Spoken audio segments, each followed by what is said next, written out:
तो आज के इस लेक्चर में हम बात करेंगे गंधक के बारे में, जो हमारे एक उपरस वर्ग में आता है। तो इसमें किस तरह से इसका शोधन करना है, किस तरह से मारण करना है रस द्रव्य का, वो हम ट्रिक्स भी मैं आपको लोगों को बताता चलूँगा। तो सबसे पहले इसकी पर्याय की बात करते हैं। इसको गंधक, पाषाण गंधी, रसगंधक, कीटनाशन और रसगंधक के नाम से जाना जाता है। ठीक है। नेचर कैसा होता है? क्रिस्टलाइन लंप की फॉर्म में होता है। ठीक है, इस तरह से आप देख सकते हो, ये लंप स्ट्रक्चर है। कलर कैसा होता है? सल्फर येलो होता है। स्ट्रीक कैसी होती है? येलोइश वाइट स्ट्रीक्स मिलती हैं, लाइंस जो मिलती हैं इसमें। ठीक है।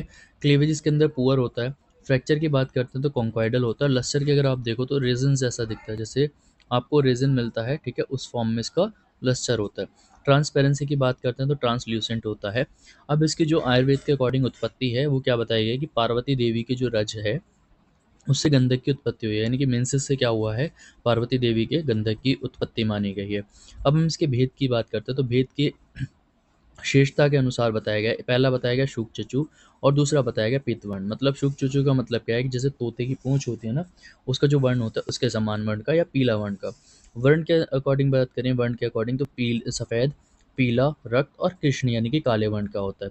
अब हमें जब भी कोई गंधक का योग बनाना है या गंधक को किसी भी फॉर्मुलेशंस में यूज़ करना है तो उसके कुछ लक्षण बताए गए हैं, कौन सा गंधक लेना है।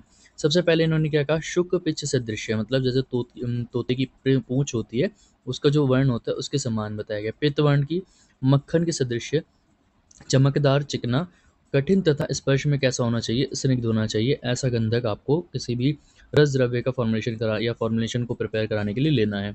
शोधन की बात करें, सबसे पहले हमें क्या करना है, जो हमारा एक एक आपका बड़ा-सा बर्तन लेना है, यूटेंसिल जो भी आपका हो, उसमें क्या करना है, आपको भृंगराज का सोरस डाल देना है, ठीक है? तो आपको क्या करना है, भृंगराज का सोरस ले लेना है और जो आपका गंधक है उसको मेल्ट करके इस भृंगराज के सोरस में उसको ड्रॉप वाइज़ इसमें डालना है।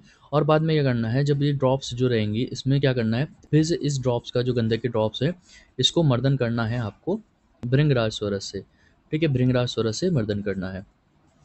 और ये जो प्रोसेस है आपको, ये प्रोसेस आपको एटलीस्ट 7 बार रिपीट करना है।